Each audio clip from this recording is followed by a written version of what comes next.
Thank you all for coming today, and I'm quite pleased we've got a really good turnout today.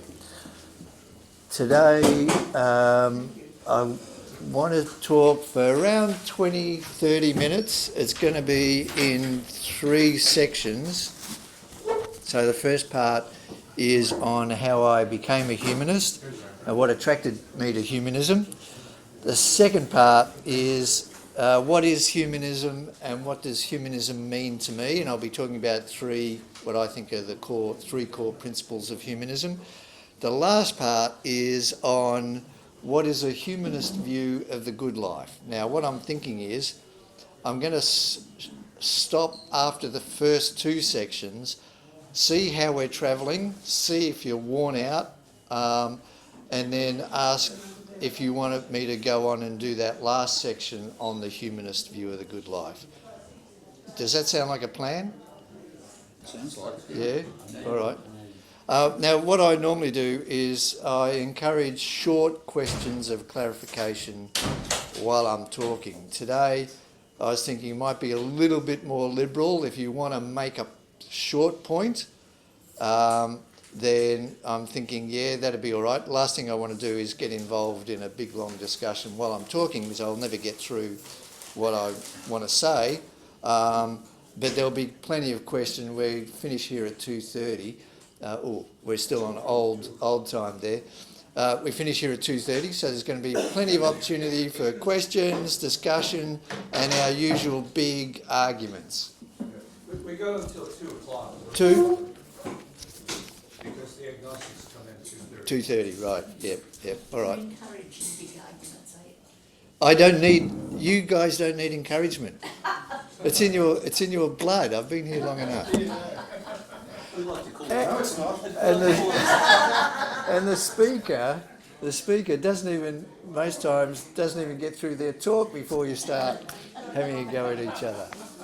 We like to call it a robust experiment. It is robust. It's very, very robust. All right. So thanks for inviting me today. And I've said a little bit about the 3 sections I'll be talking about. Maybe we'll leave off the last bit. We'll see how we go on the humanist view of the good life. So let me start by saying a little about my background and my upbringing. I think sharing my story will illuminate how I came to see myself as a humanist and an atheist. I was born in Budapest, which is the capital of Hungary. My mother fled Hungary with me as a refugee in 1957, and I grew up with my parents and my 2 siblings in a poor northern suburb of Melbourne. Even though life was a struggle, I always found solace in books about the natural world. What first sparked my interest were the stars and the planets. What were they made of? How many are there? And even today I'm still fascinated by these big questions in astronomy. Then after a while I found there were other interesting things to learn about. I got enthralled by the science of chemistry. What are atoms made of? How do these atoms combine into the endless array of molecules that make up our ordinary day-to-day objects? Exactly how old are you? Chemistry, I would have been in early high school. Oh, right. So it's not school primary school. So even though my school was not well resourced, I was fortunate enough to be taught by some wonderful and highly committed teachers who encouraged me to go on with my studies. And in my teens, I casually picked up a magazine on electronics, and I quickly became fascinated with how transistors, diodes and other components combine to make up a radio or a television. And that led me to study electronics at RMIT, and electronics became my first career. And what intrigued me then, and still intrigues me today, is how only the 4 fundamental forces, physical forces of nature, combine with the properties of an unseen but small number of fundamental particle types to create the dazzling complexity of the world we see. And in all of my studies, what really stood out for me was one key lesson, that by using the scientific method, we can make sense of the world. We can understand what causes disease, what makes bodies attract, and how humans evolved on this planet. As I found out later, it's this approach to understanding ourselves and our world that characterises a humanist approach. This idea that the universe in all its majesty and mystery is understandable through rigorous scientific inquiry. And then at high school, I was also interested in politics and social studies. And now this was in the days when our Prime Ministers included John Gorton, Gough Whitlam and Malcolm Fraser, and I can see from the kinds of people here you all remember those characters. Now these were times of great political upheaval. If you were in Australia at the time, you would have remembered. The great controversies at that time included our participation in the Springbok Tour, whether we should compete with a nation that practices racism in sport. There were also massive demonstrations about our involvement in the Vietnam War. Was this a just war? And should we be spending billions of dollars on the space race to the moon when children are dying from want of food and medicine?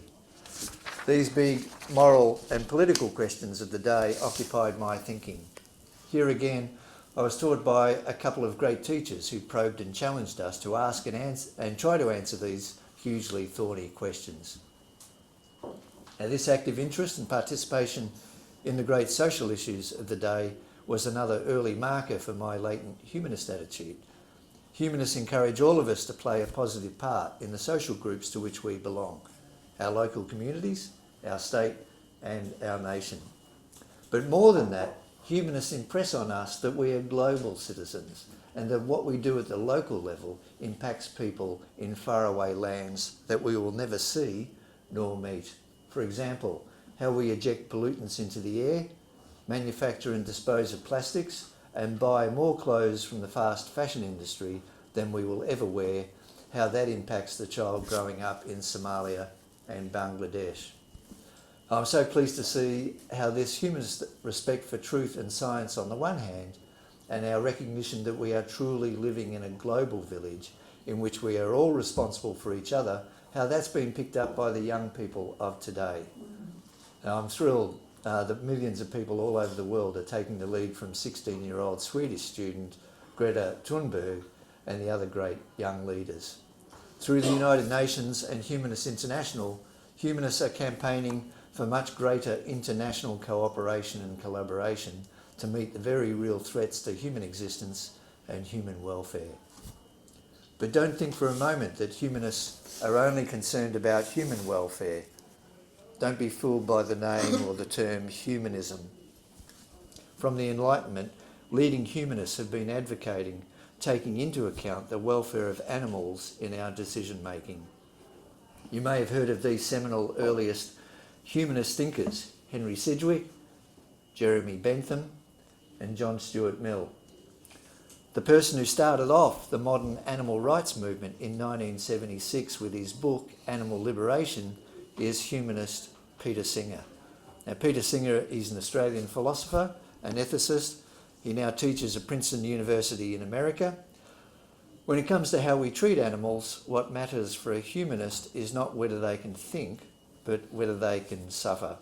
Now, you may recognise that insight as being formulated by that great Enlightenment utilitarian philosopher, Jeremy Bentham. Here again, the young people of today are taking the lead. I speak with many under 30s who are taking an active role, campaigning against the suffering of livestock that we see happening on an industrial scale. This is the humanist attitude in action. I see these same young people actively working in the effective altruism movement. A humanist recognises that in trying to do the most good that we can do, trying to minimise the suffering of humans and animals as much as possible, our resources are limited. With this humanist approach, we are applying scientific principles and methods in working out where we should spend our altruistic efforts for maximum impact. Now, I hope you're getting a flavour for why I'm attracted to a humanist approach to life. I want to change gears a bit now and talk a little about my life after school, but to make sense of that, I need to say a little about my church life while at school. When I was 12 years old, and after an 8-week course of lessons, I received the Eucharist at our local Catholic church, St. Christopher's, and this is my Exhibit A, my first of my props. I still have it. I got this when I was 12 by getting the Eucharist blessed Leslie Alterac, that was my former surname. Leslie Alterac received the Blessed Eucharist for the first time at in St Christopher's Airport West, 1968. God bless you. Thank you. I bring that along to prove that I have had some theological training. So why did you change your name? Oh, that's a story in itself. I mean, to cut it short, to tell the really short version, Alterac, it's a Yugoslavian name from my stepfather. Even in high school and in primary school, us Europeans were wogs, and nobody could ever spell or pronounce Alterac. We got Aradarac, Alcatraz, Adarac. We got every combination known to man, woman, or child on letters that were addressed to us, or in rolls. You know, if you go to an event, you look up your name on the roll, and it would never be spelled right. Yeah. Okay. But the challenge is changing it to Allan. We didn't know, my ex-wife and I didn't know at the time, that that's a Scottish name, Allan. So a lot of people now think I'm Scottish. Far from it. Maybe not that far from Scotland in Hungary, but still not Scottish. No, yeah. Maybe. Slav. Yeah. Magyar. Yeah, Magyar. Magyar. Yeah. That was a great imperialist kingdom back then. Okay, so I got my Blessed Eucharist at the age of 12. Now, I can't remember why I went for that. Now, my aunt and uncle were quite strict and devoted Catholics, so I'm thinking now I might have had something to do with that. But what I do remember, after I got my confirmation, I didn't go back to the Catholic Church after that. Now, also in my late teens, my stepfather suddenly decided that our family is going to attend the local Protestant church, St Philip's. So we went into the devil's enclave then, didn't we? I quite enjoyed my time there, especially the Sunday school lessons that were run by a delightful young lady. But as suddenly as my stepfather decided we were starting at the church, he just as abruptly decided we were no longer going. Now, my stepfather showed signs of various kinds of mental illness. True Hungarian. One of his mental maladies was that he was paranoid, thinking at times that people were after him. And I suspect that it was some minor action by one of the church members that set him off, and that led him for us to abruptly cut all ties with the church. I remember at the time my stepfather was quite gutless, and after about 2 weeks, 4 weeks, a couple of the church members knocked on our front door, obviously concerned why we weren't coming to church anymore, were we okay? And my stepfather, he was the one who decided we were going to that church to begin with, and he was the one who decided to abruptly cut our attendance there. He sent my mother to the front door to talk to them. Now, in all of this, as much as I liked the people in the church, I never really bought into the key Christian teachings, that the world was created in 6 days, that Noah saved a select few after a worldwide flood, that Jesus died for our original sin and rose from the dead on the third day.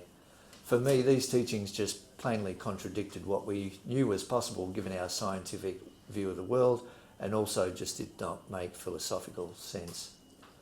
In my late teens, I also started reading some of the seminal atheist and humanist thinkers such as Kit Mewat, Hector Horton, Margaret Knight, Julian Huxley and Bertrand Russell. Oh, my exhibit number 2, somebody I haven't got on the list, a friend of mine, my best friend actually gave this to me, The Misery of Christianity by Joachim Karl.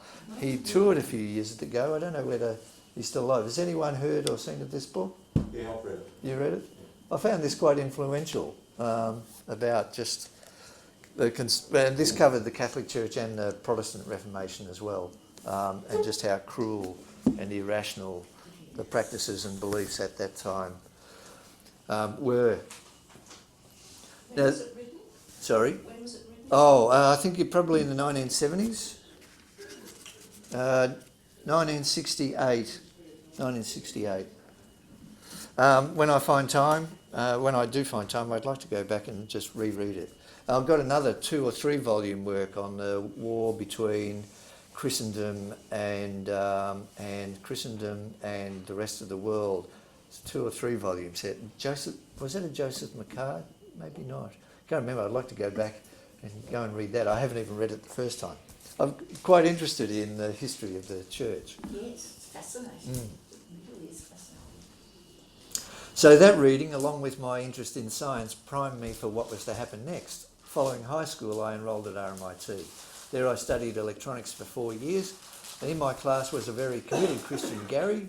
Gary and I were good friends. We got on quite well together, and during lunchtimes and our breaks we would get into some very vigorous discussions about religion like we do here.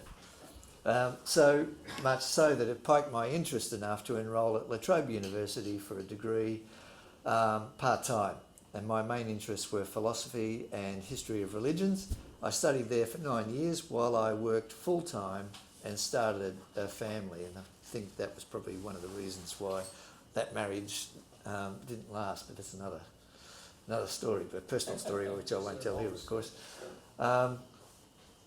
So I became interested in 2 key areas in philosophy. Firstly, epistemology, that is the philosophy of knowledge, and the second area, ethics, or moral philosophy. With the former, epistemology, we ask questions such as, how do we know what we do know? And how does the scientific method work? In moral philosophy, we inquire into the nature and foundation for ethics and how we decide rationally the key moral questions of our time. Of course, these questions still interest me today. It was when I began my studies that I first joined our local Humanist society, Humanist Victoria. It was called the Humanist Society of Victoria back then. We've only recently changed our name to Humanist Victoria. Now, I do want to say at this point, I regard our Unitarian friends as friends, and actually the Humanist Society was formed in 1961 after a meeting between the Rationalist Society of Australia, which I think was formed in 1902, and of course the Unitarian Church. They got together to form the Humanist Society of Victoria in 1961. So we regard you as our friends and brothers and sisters. And actually I was saying, I come here often, of course, to come to the seminars here, and I read the statement of principles there, and every one of those is a humanist principle. So I think we're tied like this.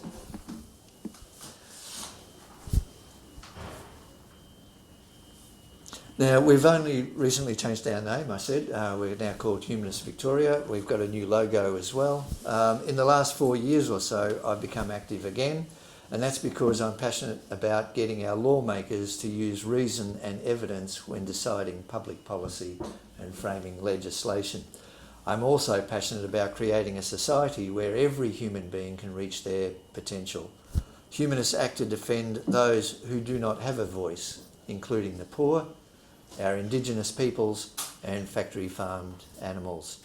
As a humanist, this is what gets me out of bed in the morning. So that's how I became a humanist. The next part is the humanist approach. What is humanism? So I talked a little about my background and what attracted me to humanism. Now you may be asking yourself, but what exactly is a humanist approach to life and living, and how does it differ from other approaches? I think the humanist approach can be summed up in these 3 themes or principles. 1, reason and evidence.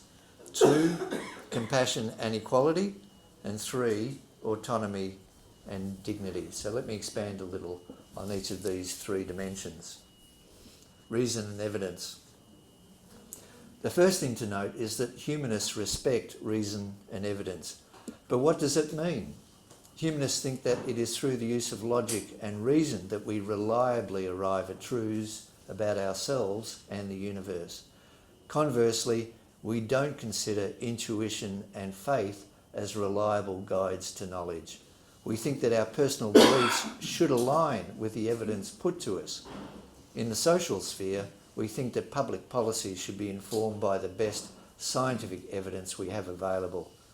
Applying this principle puts into serious question the effectiveness of pseudo-medical treatments such as iridology and homeopathy. It also encourages us to get acting on climate change before it's too late. Applying the scientific method leads us to a naturalistic view of humans and the universe. Science teaches us that the visible universe is some 14 billion years old, that there are 4 fundamental forces of nature, and that life evolved over some 3.5 billion years of evolution on Earth, with Homo sapiens first appearing some 200,000 years ago. Now, this doesn't mean that we know everything and that there are no deep mysteries yet to be solved. Scientists are working on figuring out what happens inside a black hole, how quantum entanglement is possible, and what is the nature of dark matter and dark energy. Perhaps the biggest and I think most elusive mystery is the nature of consciousness. How do the 80 billion neurons that make up a normal human brain give rise to the feeling of love and the sensation of a red rose?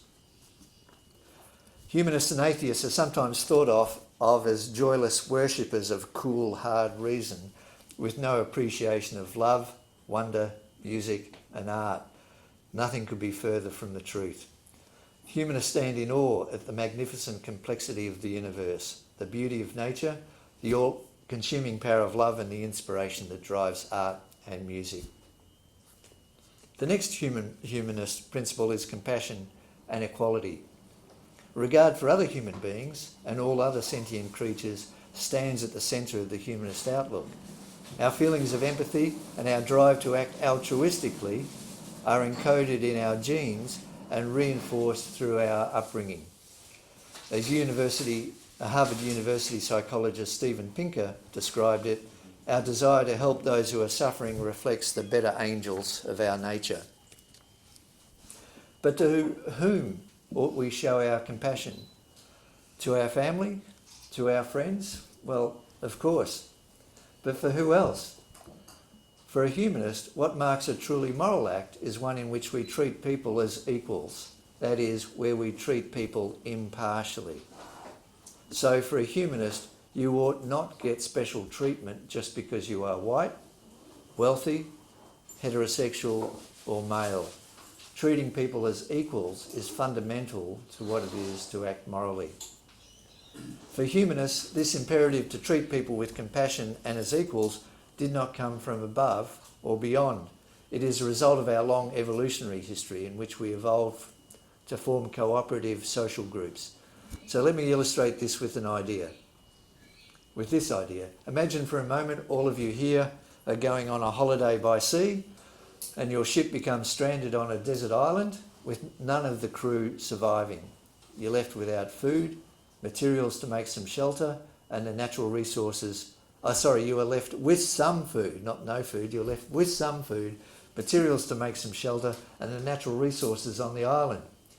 To survive individually and as a group, what rules would you make to govern your behaviour? Would you decide on the rule, for example, kill your fellow survivors when you can get away with it? Would you choose steal from the food store when no one is looking? Would you decide on break your promises when you can't be bothered keeping them? Of course, the answer is obvious when you think about it. See, for a humanist, there is nothing mysterious or out of this world about the moral rules that we want others to live by. They are simply the rules that we must all conform to if we are to get the mutual benefits of cooperation, that is, for us to survive and to thrive. Now, as civilizations have progressed, the range of people to which we show compassion and equal regard has expanded. Slaves, women, gays and lesbians, and our indigenous peoples are more and more treated as equals. Now, this universalist ethos is best expressed in the Golden Rule. My exhibit number 3. It's best exhibited in the Golden Rule, and I'll tell you what the purpose of this is in a moment. And of course, which is, do unto others as you would have them do unto you. And also in the maxim, act so as to bring about the most happiness and the least suffering.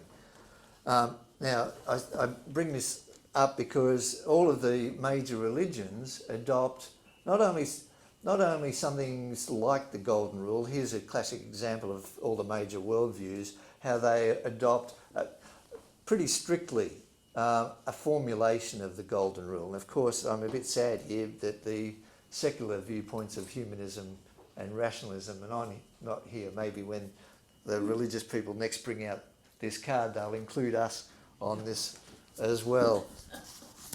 Now you can I think on the handout there's the URL where you can download this from an education website.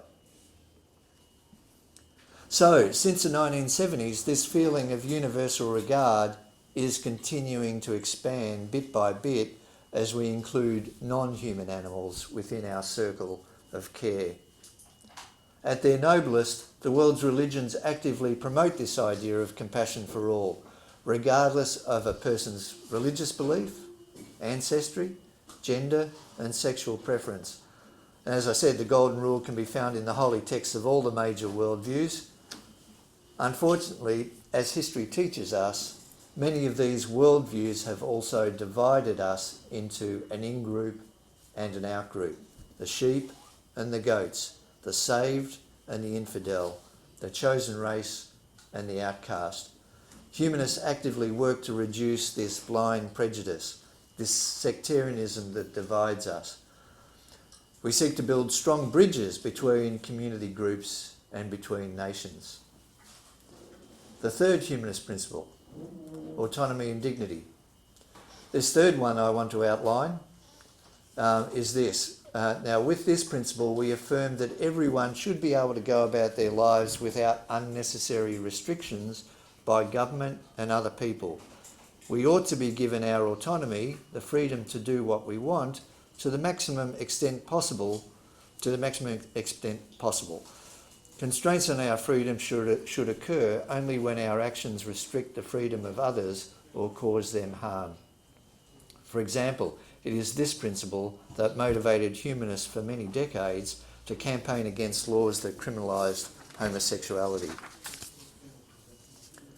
Humanists regard human freedom as an ideal because each of us is different. Each of us has our own unique talents and dispositions, drives and values. Global research shows that it is only by exercising our freedom that we can fully put our special capabilities and plans towards creating our own happiness. It is this capacity for happiness and suffering that also gives us our inherent dignity. Each of us is a unique sentient being, a universe in our own right. Each of us is a locus of consciousness. One person's pleasure and pain is of no greater or lesser value than any others. It is this belief in the inherent dignity of each person and of their worth as autonomous agents of their own future that humanists have campaigned hard for various legislative reforms. A recent example here is our fight for a person's legal right to die if they are suffering from intolerable and unavoidable pain. In a similar vein, humanists the world over campaigned for gays and lesbians to have the freedom to marry whomever they choose. It is in the name of this principle also that humanists historically campaigned against slavery and, much later, for full civil rights for women and blacks. For a humanist, even if there is no higher power looking over us, fighting for freedom and the inherent dignity of all, regardless of race, gender, social position and sexual preference, is worth doing. Now I'm going to stop here because the next section is on the good life. I can either continue on, I think that's about 10 minutes on the good life, or I can stop here, continue on. If I stop here, I'll just make some concluding remarks. So how are we feeling? Everyone still awake? I'd like to hear the next thing about the good life. One vote? What's the general feeling? What's the feeling in the room? Surely not the Moderator, shall we? What do you think, moderator? I think continue on. Yeah, definitely. How long is it? About 10 minutes. Yeah? Yeah. All right, thank you. Okay, I want to say now a little about the humanist conception of the good life. What is a worthwhile life and how ought we live it? The three humanist principles I've just described, I think, give us a way to think about what it is to lead a good life. First, let me distinguish the humanist view of a good life from the other ways of looking at the question, or one other way of looking at the question. You could think that asking the question, what is a good life, is like asking, what is a good knife? And well, nobody laughed, that's good, because that is That is the view of a dominant position in ethics called virtue ethics, looking at the function of human beings and deriving from that the virtues and how we ought to live a good life. So it is a dominant view in moral theory. So, what is a good life? Is it like asking what is a good wife? A good wife, good wife. Freudian slip there. Yeah, Freudian slip. I don't even have a wife anymore, so I wouldn't even get the benefit of that. Good, like asking what is a good knife? Hang on.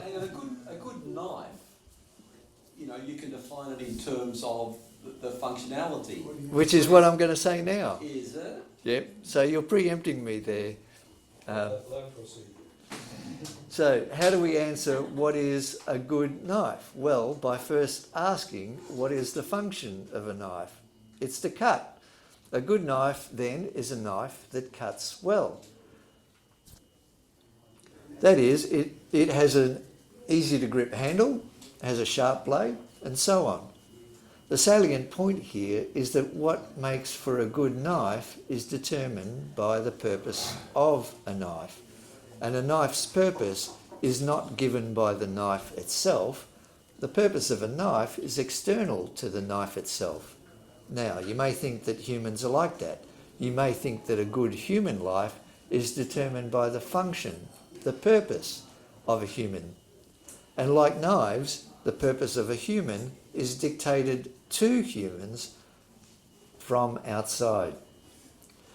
Now, in contrast to this way of thinking, a humanist thinks that human beings determine their own purpose, that humans have no function that is dictated from above or beyond. This thinking is in line with the humanist principle of autonomy and dignity that I shared with you. Each of us has plans and projects that we wish to pursue. Some embark on a lifetime of service to the poor and dispossessed. Some want to build the best model railways ever. My good bike riding friend, he's a collector of Austin, 1926-28 Austins, and that provides purpose and meaning in his life, among other important things as well, of course. Some devote their lives to finding a cure for autism, or to discovering what's inside a black hole, or to bringing pleasure to others through music. Now, global studies on happiness and well-being show that the happiest, most contented people are those who can determine their own life trajectory without having it dictated to them. So for a humanist, this is part of what it is to lead a good life. The second principle I mentioned, compassion and equality, bless you, compassion and equality complements the value of a life that is lived pursuing one's own plans and interests. To live a good life, that is a life that has moral value and not simply one that satisfies its owner, is to live a life of compassion and justice. For a humanist, though, living a good life does not require you to live like a saint, sacrificing your happiness and well-being entirely for the benefit of others. That would be to deprive yourself of your own dignity and value. To live a good life, however, does mean alleviating the sufferings of others where you can, and fighting for justice, the equal treatment of others, where you see people being treated unfairly. Again, research shows that for people whose lives are deeply embedded within their families and communities, and giving back to those families and communities, those people live more fulfilling and satisfying lives. Living in service to others not only enriches their lives, but also your own. The first humanist principle, reason and evidence, also plays an important role in living a good life. Now, this may sound counterintuitive. What has reasoning correctly got to do with living a moral life? Let me give you an example. Naima is a cancer patient. She foregoes cancer treatment for an expensive quack cure. Naima dies prematurely, robbing her of another few years of productive life and robbing her parents of their daughter. Her untimely death was good for no one. Not for her, not for her family, and not for all of her friends who cared for her. Here is another example of how ignoring reason and evidence detracts from living a good life. I run the Humanist Victoria's ex-religious support network. In my work, I hear all too often stories from people who left a very strict and controlling religious sect. To their deep regret and sadness, they feel that much of their life had been wasted. Within the sect, they were not allowed to have birthday parties, to dance and sing, search the internet, and to go to university. The imposition of these irrational religious constraints, they felt, stole from them their childhood and early adult years. Perhaps the most alarming example on a global scale of how turning a blind eye to reason and evidence can rob us of a good life is our current climate catastrophe. If the world's governments continue to ignore the scientific evidence, with the inevitable result that our climate passes the global warming tipping point, billions of people will suffer. Billions will be impacted by increased storms, bushfires and floods, food and water shortages, rising sea levels, and wars over scarce resources. To finish up on a more positive note, I want to emphasise that for a humanist, there is not one way and one way only of living a good life. We each have our own talents and drives to make this world a better place, and in a way that is uniquely ours. Humanism is a truly pluralist worldview that cherishes diversity, both in thought and action. Humanists are striving for a more tolerant world in which all of us can reach our potential while respecting the rights and freedoms of our fellow citizens. So, to sum up, today I shared with you what attracted me to the humanist outlook, principally its respect for reason and science and its deep engagement with the world. I outlined what I see as the three key principles of humanism: reason and evidence, compassion and equality, and autonomy and dignity. Now, I ended with the humanist conception of what it is to lead a good life. At its heart, it's a life in which we continually search for the truth and strive to enrich the lives of others. Thank you for listening.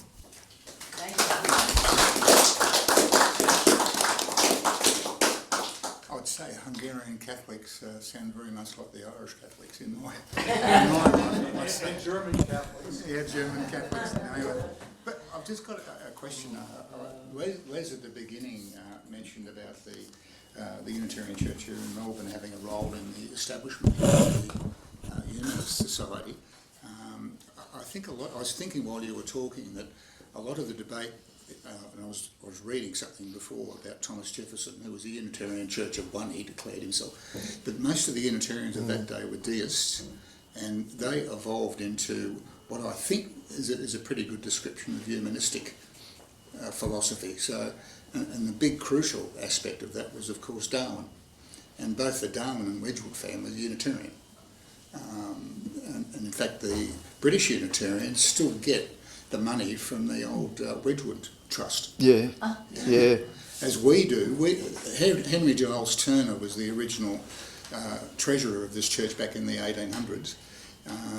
He opened the second church in 1876. We're still getting $1,000 per year from the trust. It's quite incredible. So all those old Unitarians were deistic. I think post-Darwin, most of them became atheistic or at least agnostic. So do you think, the question I was going to ask, sorry if I this is the opening question, how much did Darwin affect that transition in Unitarianism certainly, but worldwide, between deism and atheism? I think it was revolutionary. At the time, there were just massive arguments in politics and society about the impacts of Darwinism.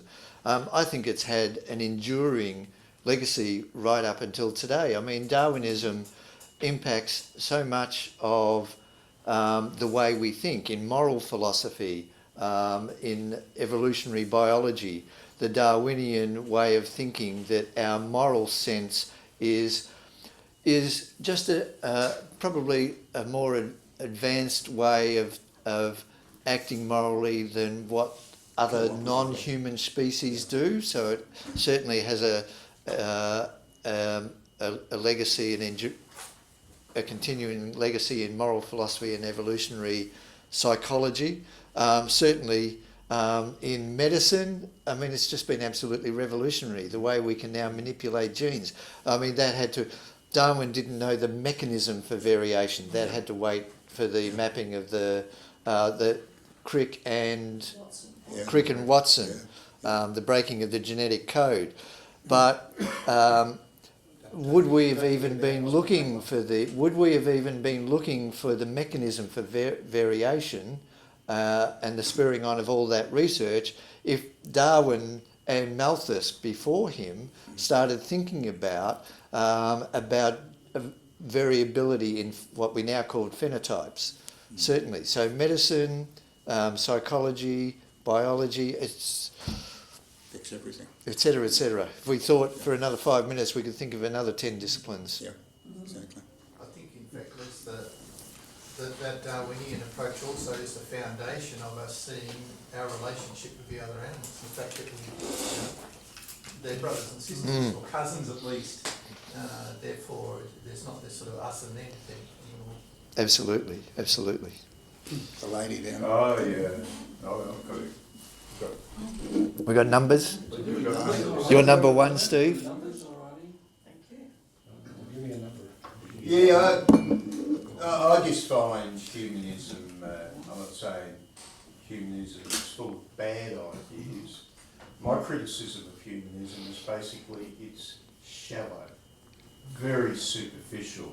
I mean, the worship of children like Greta Thunberg's example of this is... Well, you're not worshipping her. Oh, it's worship. It's not. It's ridiculous. You got this kid who knows bugger all, worshipping her like she's a great god. But fundamentally, I think your huge error is your belief that somehow humans are intrinsically good. They're not. The only reason humans ever do anything, they are biological species, is to content their program. They appear good socially, so society will reward them. And you, Les, your entire role in life is to appear such a wonderful guy, and you're very good at it, so society will reward you. But us, the true geniuses of the mad ape, know the real story. So, yeah, we know that the human... I just want to comment on that. Now, if I remember correctly, Stephen told me a week ago or so that you're a fascist, is that right? Yes, Yeah. absolutely, yes. So I think that explains everything he's just said. I just want to make one clarification. Mussolini and the church together. I just want to make one clarification on what Steve said. Humanists don't think that humans are, what was the term you used, intrinsically good? Intrinsically. That's good. not the humanist view. Went on for it, better for quite a while. The humanist view. Coded in our genes. The humanist view is that we are a complicated mix of good motives and bad motives. And I mean, humanism as a global movement is trying to elevate or encourage the good motives and dampen down the bad motives. That's just a matter of opinion, though. It's a matter of opinion on what humanism is, or it's a matter of opinion on whether that theory is true. People have all sorts of opinions about what is good. Adolf Hitler had his opinion about what is good. But I just wanted to clarify what humanism is and what humanism is not. I hear it, but I don't believe it. I believe you humans function on the idea that humans are somehow good and that good will win out with them. We don't know. I think that's, I think if we're going to keep some sort of order, I think we're up to number 2 or 3. I won't say anymore. Okay, this lady's... Two extremes of the table. You mentioned the big questions that people are working on, and you mentioned consciousness, the nature of consciousness. What about free will and the latest discoveries in neuroscience? Well, I've done a series of talks on free will. You haven't come to any of them? No. Right. Look, I will. I mean, there's still whole books written on free will, so I won't say a lot. One thing I do want to do is clear up what I think is a big misconception, mostly amongst the general public. Well, the general public who start to think philosophically, not about the general public, but the general public who start to think philosophically. And the misconception is whether we have free will or not wholly depends on whether we are deterministic beings. And what I mean by that is it the case that everything that we do and say has a complete physical causal explanation?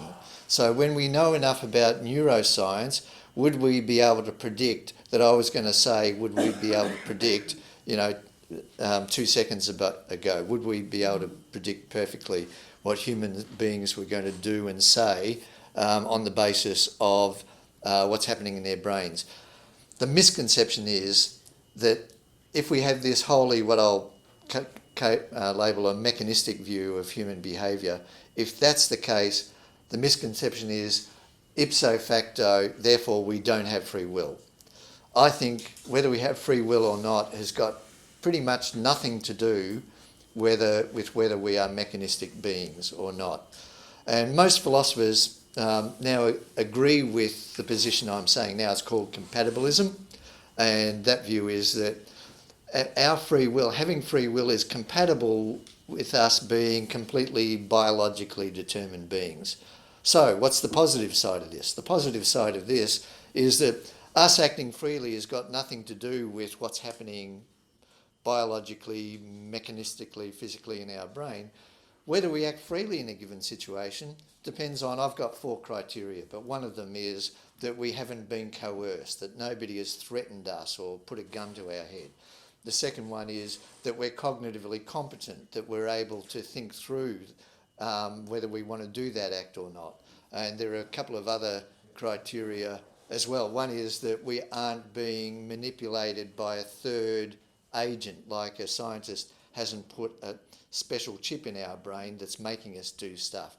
And I've got one other criteria as well, which I can't remember.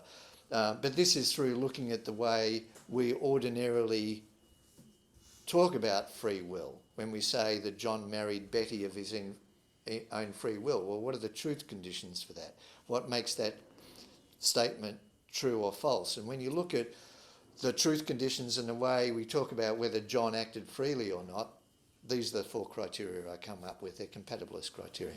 So yes, we have free will, but we're biologically determined. I think that's very interesting because Who was the next one? we think we've got free will. It's a good one. But we act as if we We can be manipulated without even knowing we're being manipulated. Well, yeah, I agree with that. I mean, there's whole teams of psychologists hired by very big companies that have a lot of money to do this, like Facebook and Google or whoever. And well, they're developing algorithms which are very good at nudging our behaviour. And so we have a number of these things that we subjected to while browsing the internet, like all little social cues that sort of keep us on this sort of dopamine drip of rewards by looking up our social media profile and see who looked at it or liked it or whatnot. And in a sense, we're getting nudged by these companies. They've got supercomputers with these algorithms distilled from some of the best research out there on psychology, pointed directly at it. You know, is that? Are we free to choose in environments like this? I'm glad you mentioned that, because I don't see free will as being, in some cases, as a easy yes or no answer.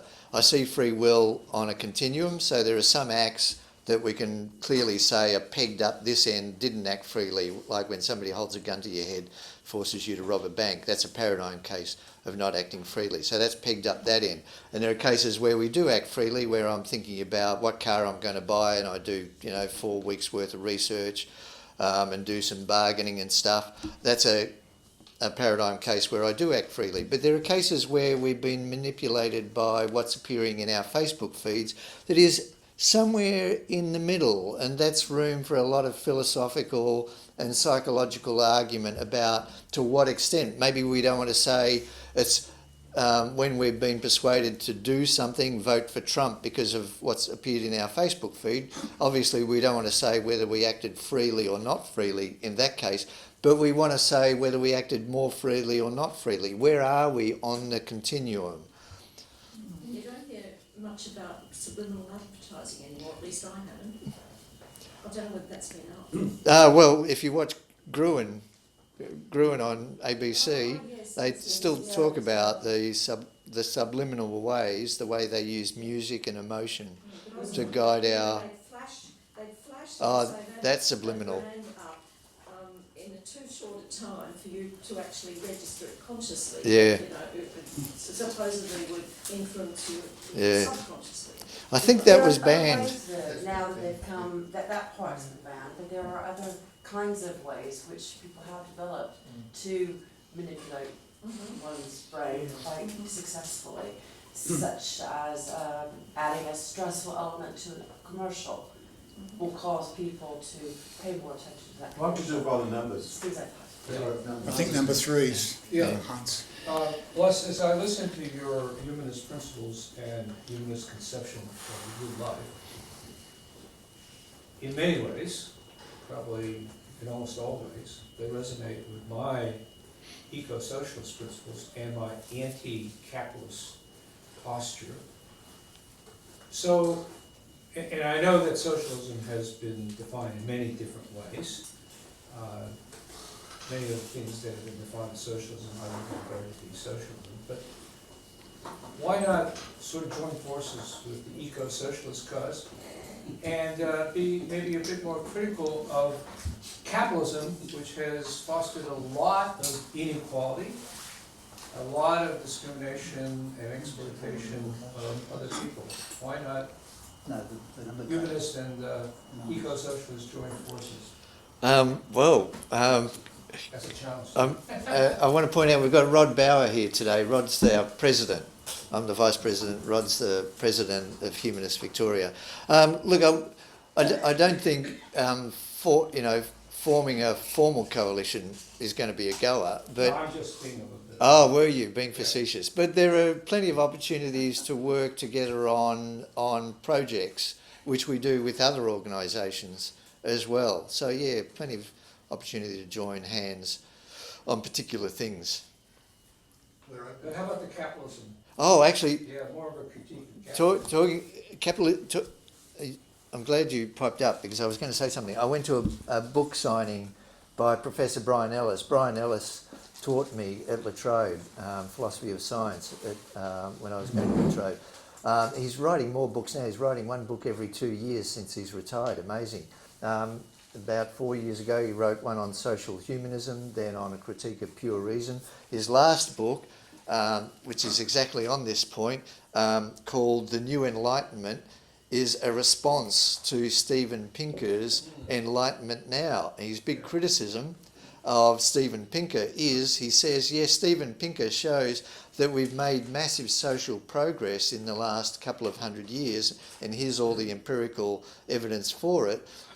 But Brian Ellis's critique is that Steven Pinker is very much in the neoliberal frame. He's saying this is brought about by the application of reason, compassion, within a neoliberal framework. And Brian Ellis is saying, yeah, that worked fine up until the 1970s, and then neoliberalism really took over from the 1970s, and we're really going, what do they call it? I was going to use a pejorative term, but we're really going to... Gangbusters. No, we're opposite of gangbusters. We're going to putt now with increasing inequality, the existential threat of climate change, two of the core problems that we have. So Brian Ellis's critique is, yes, Steven Pinker was right, we've made a lot of social progress, but from the 1970s we're going backwards because of this neoliberal framework that Steven Pinker's bought into. But let me just say this. I would say that neoliberalism is only late capitalism. So a lot of these things were occurring under capitalism before that. Let's say the late 1970s, when neoliberalism starts to, Margaret Thatcher, Ronald Reagan, and the Labour Party here in Australia, which brought neoliberalism here. So I think one still has to do a critique of capitalism, but capitalism is a evolving system. It always has been an evolving system. Yeah. I'm not sure who's number 4. Me. I'd actually like to follow up on the question here, because I've been a member of the Humanist Society for a few years, and this political context of capitalism, socialism, neoliberalism, etc., I'm actually wondering, because I've read some of the stuff that Rod's written in the Humanist publications, and I don't want to put words in your mouth or put pressure on you here, but I think I would be interested to hear from Rod as well as from yourself about this idea of whether or not if you like, the general philosophy of socialism, the general philosophy of capitalism is of some relevance to the humanist principles that Les talked about. And I think, so I'm just, I suppose, taking this opportunity because I've sort of seen some hinting of this in some of Rod's articles, but I just wonder if you would mind allowing Rod Oh, of course, yeah. to if he's got some I'm thoughts on delighted that. that somebody reads them. Kevin. Kevin. Oh, Kevin. Kevin Bain. Okay. I don't think I can come down on, with a definite yes or no on that, but, Yeah. my little, I'm not an expert in economics or economic philosophy, but I do think there's overlaps and there's compatibilities, and more to the point, between, a socialist approach and a humanist approach, Yeah. I think, but yeah, I'm not enough of a guru to say yes, we're socialists. Well, this socialism to a lot of people means the government owning the means of production. And And your autonomy is just out the door at that stage. You upset the government in one place and you won't. Can I put a parallel in here? I think I agree with Les in terms of the way you work. We are involved very much here in the church in interfaith work. We meet with the Anglicans, Pax Christi, the Catholics, the whole lot, and we work on issues of common interest. So what I think Les said is pretty logical. I mean, I'm not going to genuflect in St Paul's Cathedral, and I'm not going to agree with what a lot of them say, but I don't look for that. I don't look for disagreements. I look for where we can work together on common causes, like refugees, for instance. Well, that's been my And that, to me, is what Les is saying about the Humanist Society. Peter, not everybody in the Unitarian Church really approves of the interfaith work. A lot of us would prefer that we stayed away from the religious faith. I'm one of them, and Well, I disagree with you strongly. Don't Sorry? talk to those children up the street. Sorry? Don't talk to those children up the street.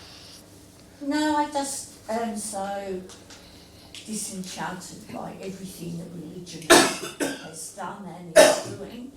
I would rather stay away from them. Well, Les I had want- a particular experience recently, don't you, about being involved in interfaith forums, and I don't know, you might like to repeat some of your comments there about the lack of usefulness. Well, I won't say that was about that particular Sikh conference on so-called freedom of religion, which turned out not to be a conference. misleading advertising. Yeah, but It look, wasn't just the Sikhs that were at fault, was it? all of the panellists. Yeah, All- why? That's All of the question. panellists, none of them had a real interest in, because this is a really complex, thorny issue. I think freedom of religion and from religion is an important right that ought to be enshrined in our rights codes.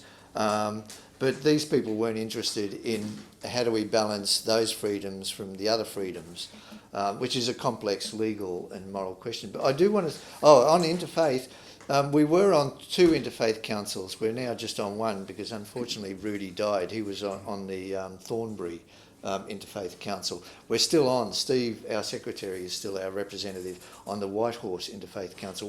We are committed to the interfaith network, and we try to be an active part of it. I think that's really important, to be engaged in the broader social conversation about how do we get the competing religions to live harmoniously in the one multicultural society. So I think it's a good movement, and I applaud it. And the Humanist Society, as I said, wants to be actively and is actively engaged in it. The seminar I went to, I won't talk more about that unless you're interested. But I do want to say something about socialism, eco-socialism, and humanism. The Humanist Society, it's important that we not align ourselves with any particular political movement, especially a political party. We want to be non-partisan politically, and I see the humanist movement internationally and in Australia as a broad church. Like Steven Pinker, for example, I didn't realise so much that he was a neoliberal. I don't know what he would say about that classification. But if that's the case, I see humanism as a broad church. But another example is one of our past presidents was Nick Renton, and he was a staunch Liberal, voted for the Liberal Party. I think he might have even had more of a part to play in the Liberal Party. I can't remember. We don't want to shut those people out of the humanist movement by saying you're not a socialist, you're a neoliberal, you're a liberal. We don't want to shut that out. We want to stay a broad church and keep the conversation going about how do we create a fair and just society. And those dialogues continue within. But as I said, that doesn't... We do get a lot of speakers quite heavily to the left. I mean, the Humanist Society of Victoria, my impression that humanist societies generally in Australia are quite leftist organisations, leftist-leaning organisations. That's fine. Sorry? How can they help it be? How can... Well, I would think so, but we don't want to shut out people like the Nick Rentons and the Steven Pinkers. Andrew Rawlings, he was the president of the Humanist Society. Yeah. Liberal Party member. A Liberal Party in the United States. Where? UK? Andrew Rawlings. Oh, Andrew, I'm thinking of John Rawls, sorry. Andrew Rawlings, of course. John Yeah. Newsom, isn't it? Keep in mind, Jeremy Bentham, John Stuart Mill, absolutely crucial to the development of the principles of capitalism. And the utilitarian calculus is a pretty hard-headed neoliberal. No, it's not. I'm going to say right there and then it's not. I'm a utilitarian, and there are many utilitarians like me who are anti-neoliberal and anti-capitalist. No, that's not right. But that's the thing with utilitarianism. Utilitarianism is a fundamental moral framework that's got fundamental moral principles. Utilitarians argue amongst themselves about how to apply that in practice, and the sub-principles. There's sub-principles, which I won't go into, but in moral philosophy there's a lot of arguments about what are the principles, the second level principles that are implied by the most general principle of utilitarianism. Tell me about utilitarianism and how you see it. Oh, well, I mean, utilitarianism in a nutshell is the single moral maxim that what a person ought to do is maximise happiness. So act so as to create the greatest amount of happiness and the least amount of suffering. Now, this is where the arguments come in and the nuances come in and the different versions of utilitarianism. So one is whether it's happiness or pleasure. That should be counted in the utilitarian calculus. That's one area of inquiry and debate. The other area of inquiry and debate is, and this is really cuts to the core of political philosophy, ought we be maximising total happiness or average happiness? I've got a hybrid view myself, and I think other people have worked towards a hybrid view, but that's another big moral argument amongst utilitarians. Should we be maximising the total amount of happiness or the average level of happiness? And that has quite broad political and social implications. So there's two areas that I've talked about. At the moment, if they were utilitarian, are saying the happiness of rich people is more important than people on welfare payments. They wouldn't say that. I mean, all defence of liberals, they're not saying that. That's what they're doing. So then what they're doing in practice, yeah. They're saying, if we give money to welfare recipients, they're only spending on drugs. You do. Their happiness doesn't count. I think the originator of the greatest good for the greatest number, utilitarianism, was I've forgotten his name, Unitarian minister who discovered oxygen. Oh, Priestley. But there was a precursor to that as well.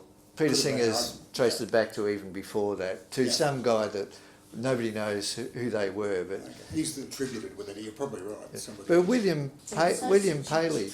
We got number 5 question. William Paley, the guy who dreamed up the watchmaker argument, the teleological argument, watchmaker argument for the existence of God. He thought God was a utilitarian.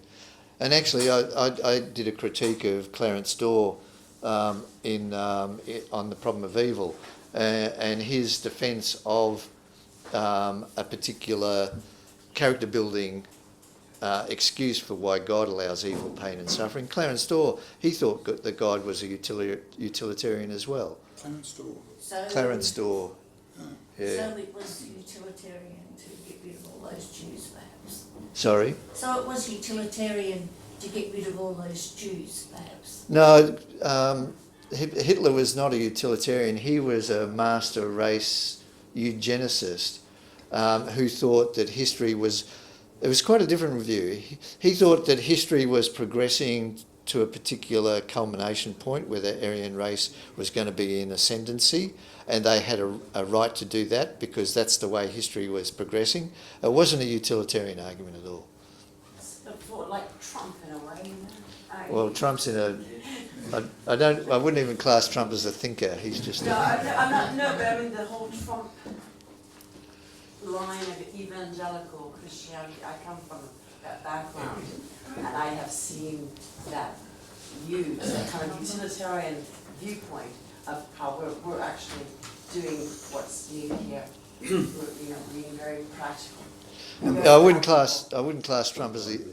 Trump, what do they call it when you do what's going to benefit you right in the moment? No, opportunist. He's an opportunist with a capital O.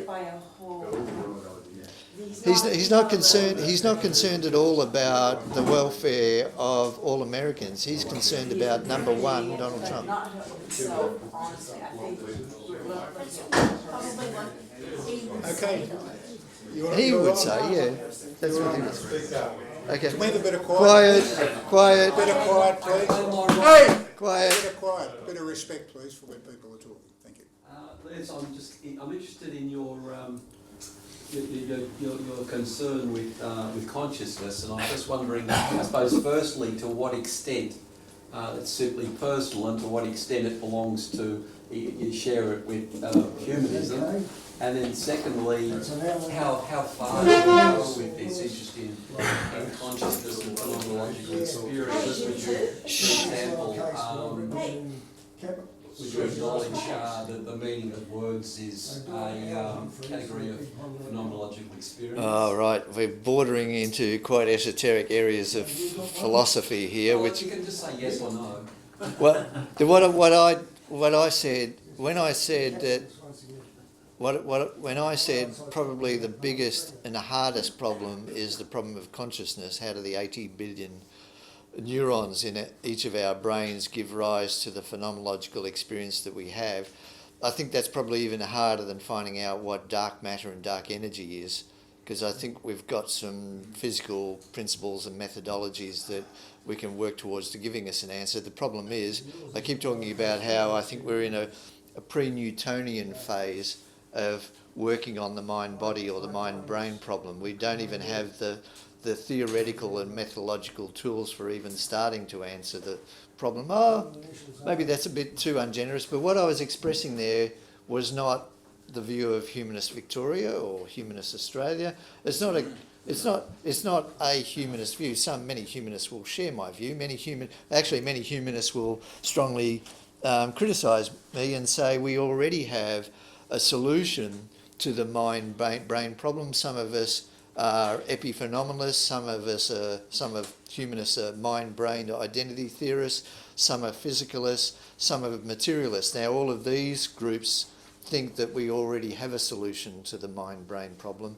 I'm disagreeing with all of those humanists and saying, as a humanist, we haven't. Humanists don't have a particular bent on that, although the only bent on the mind-brain problem that humanists will have is that the solution to the mind-body problem will arise within a naturalistic framework. None of them are dualists who would think that mind is a special substance like spirit that's got some special religious or godly stamp on it. So all humanists agree that the mind-brain problem will have a naturalistic solution if we ever get to a solution. There's good articles. I think the new scientist articles of late, I think they've got it in the collection on consciousness, and I think even the latest weekly edition of New Scientist has got an article on consciousness. So it's obviously becoming more prevalent. Sorry, I mean. Yeah, they're rewriting a lot of the psychedelic stuff, but I guess the what interests me then, so it's obviously a personal thing with you rather than a general humanist thing. To what extent do you have an interest in meditation and that sort of aspect of religion? I don't have a deep interest in it. I've So got again, a broader that's an philosophy individual choice. than humanism, that's Simeonism. Takes in our 8 cousins as well. Well, I'm pleased to see that humanism over the last, even over the last 2-3 decades, is starting more and more to take the non-human sentient animals into our moral sphere, and especially, I mean, it's really brought to the fore with the agriculture and what do we call it when we ship our livestock, the livestock industry. Animal trade. That as that's becoming more into the social consciousness, and the question about whether we ought to be vegetarian, not just on animal suffering grounds, but on the grounds of saving the planet from this existential crisis that we face. So there's 2 key areas that is focusing the humanist mind more and more onto bringing animals, sentient, non-human animals, into our moral sphere. I'd say There's always a vegetarian. utilitarian You principle. should go vegan. Sorry? You should go vegan rather than vegetarian.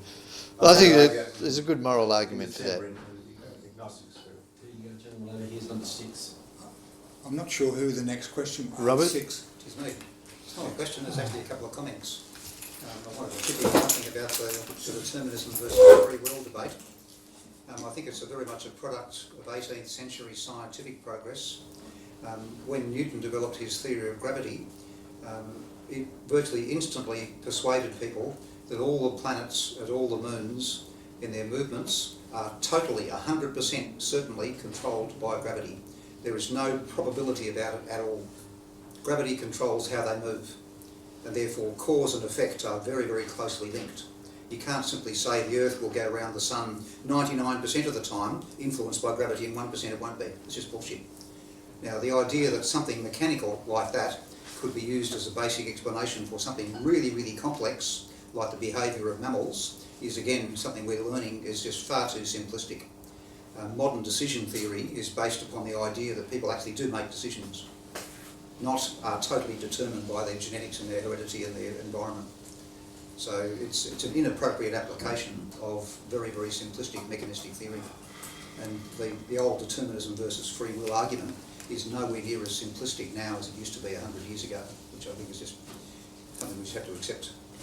The other thing is that something Les said really got up my nose. I'm pleased about that. I'm pleased I got it somebody's nose. He wants to see a more tolerant society. I don't. I think it's far, far more complex than that. I think the problem is we are tolerant of the wrong things and we are intolerant of the wrong things. And so we need to shift quite a long way what we are tolerant of. For example, the recent huge hoo-ha about wage theft. We have just taken it for granted for decades that just goes on and you do nothing about it. It's just the way things work. And we should become much, much more intolerant of that, and we are becoming more intolerant of it. We used to tolerate capital punishment, and now we don't. We used to tolerate corporal punishment in schools, and now we don't. We are now more intolerant of some things than we used to be, and that's a move in the right direction. What about Hong Kong? Hong Kong's a much more complex one. Can I delay responding to that for just a minute? We used to be very, very tolerant of family violence. The police would simply not want to intervene because it was far too complex for them to cope with, and they'd find themselves just deep in hot water and did not bring about a good solution. We are now quite rightly saying family violence is something we should not tolerate. We need to be much more intolerant of it. We need to bring people who perpetuate family violence to justice in some way and look after the victims in some way. So we should be more tolerant of some things, the same-sex marriage issue is a very obvious one. The euthanasia one is a very, very obvious one. And we should be much more intolerant of some things. So we need to shift our tolerances. Hold on. Sorry, I haven't got a... Run out of numbers? We better stick to the number. I just want to interject something, nothing to do with the discussion here. It's not your turn. Yeah. It's somebody It's a- else's. Come on. It's some- Yeah. Sorry, we If I look at the demographics. sorry, sounds we're Okay, come on. okay, I know, thank you. We've all got things we'd like to say.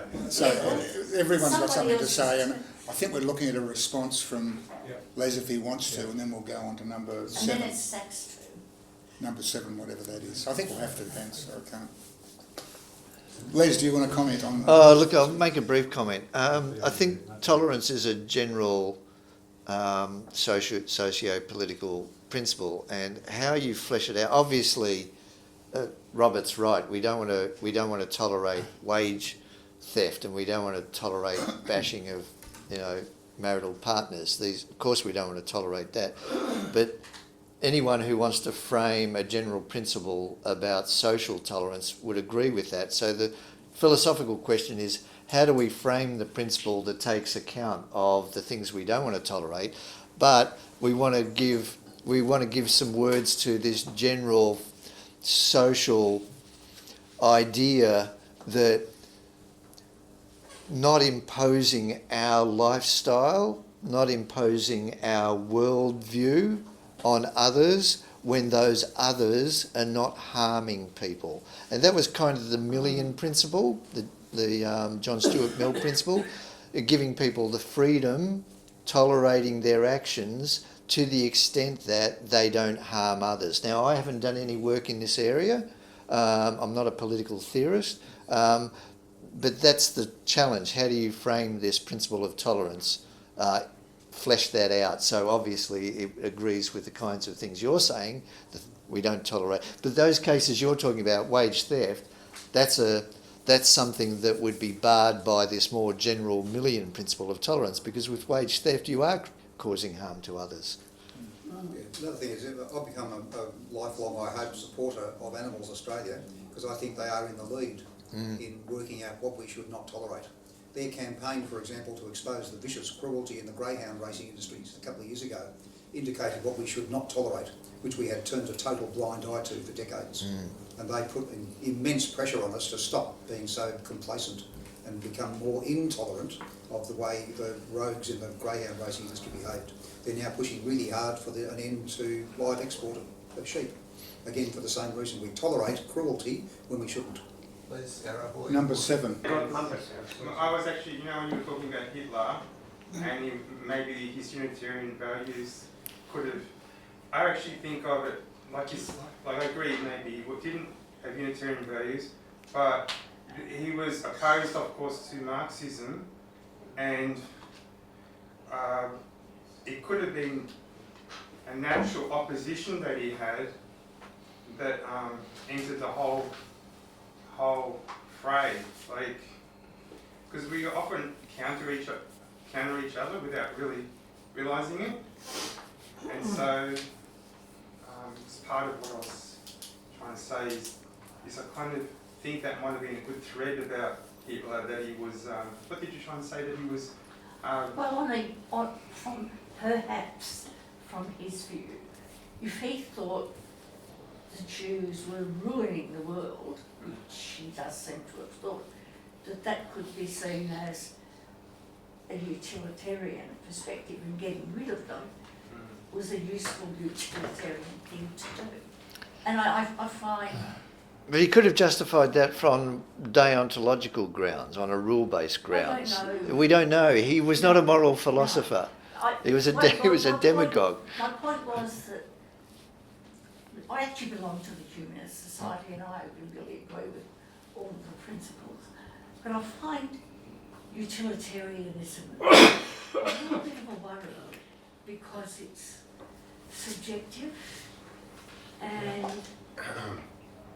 it's up to the individual to decide what's utilitarian and what's not. Well, I have a different that's another area we argue about, and I don't think we ought to leave it up, or even a credible version of utilitarianism leaves it up to each individual to decide how to maximise human happiness. I have what's called a social practice view of utilitarianism. So yeah, Which is what? What utilitarianism justifies is not the individual act by an individual actor. It doesn't justify a rule. It justifies a social institution, like an institution of the law courts, the police, our political institutions. So that's the unit of justification, Okay, so the institution. Liberal Party could be seen to be being utilitarian when it says if we give money to welfare recipients, it will only be spent on drugs, therefore we won't give it to them. So from their perspective, that's a utilitarian argument that makes sense. Yeah, I think the situation is much more complex than that. And let me just illustrate with the welfare, with people on welfare. They also have the view that we want to drug test. We want to drug test people on unemployment benefits, and that derives from a non-utilitarian or an anti-utilitarian view, and that is specifically the view which they don't express in so many words, that people who don't have a job and are on drugs, that's a moral failure of theirs. So you could say that that's a virtue ethicist approach or some kind of deontological approach. So that approach of putting moral blame on the unemployed and taking away their benefits on that account, that's an anti-utilitarian reasoning. So that's what I mean, it's much more complex.